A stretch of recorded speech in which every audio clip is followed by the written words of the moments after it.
I see that the business is growing with revenue up 27% at over 300 million rand and gross profits doubling in the last year. What were the main drivers to these positive numbers? Good evening, Nampumelelo, and good evening to the viewers at home. I think all that work has been through focus from the employees, direction from the shareholder and the board in terms of what is it that we needed to improve on. And it's been hard work proving ourselves to the industry that we are also a worthy player for them to come and connect with us.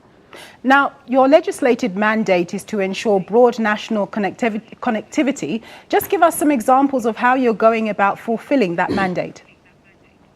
Well, our mandate is to ensure that we expand access and availability of broadband to everyone, including the underserviced and underdeveloped areas. So what we do is we provide the connectivity that is required by the network operators so that they are able to connect people in all over the country. But we also have license obligations that require us to connect underserviced areas. And normally those would be areas where there isn't necessarily huge margins or an addressable market for the private sector, and we would be going there. But what is important for us is that we need to be able to go out in those areas with a partner that can connect the end users, because we provide services to those people who provide services to the end users or those who consume the services for themselves.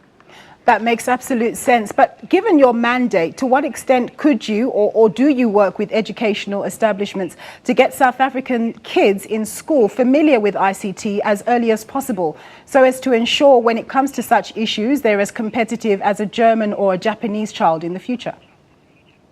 Well, what we have done through our corporate social investment program, we focus on high schools, we focus on the youth, we create awareness because that's the first step.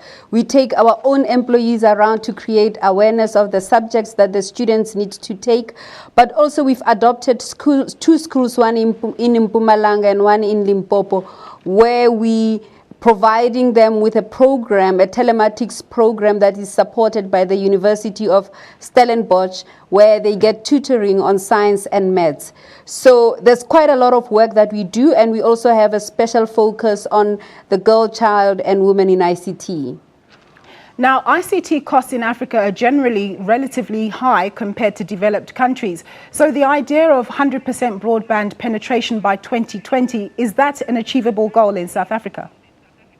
I think it's an achievable goal if we have the public and the private sector all working together, and we have clarity from the broadband policy in terms of where do all the various players have to play. Because currently what we have everyone rolling out in the same areas. We have duplication. So there is an effort for us to be avoiding that duplication and ensuring that you allocate. Realistically speaking, yes, the funding part of it would be a challenge for both the public and the private sector. Now, lastly, you're a state-owned enterprise and your numbers look good today. But given BI's business model, do you envisage the company's finances remaining healthy on a sustainable basis with no possibility of having to go cup in hand to Treasury?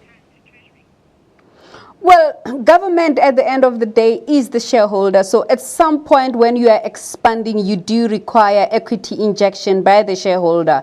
From where we are, we have very solid pipeline of revenues that would sustain the organization. In the first 2-3 years, we are going to be intensively rolling out the capital expenditure. And then post that period, we will not be running to a national treasury to request any money. Of course, we would have to do that through our shareholder department.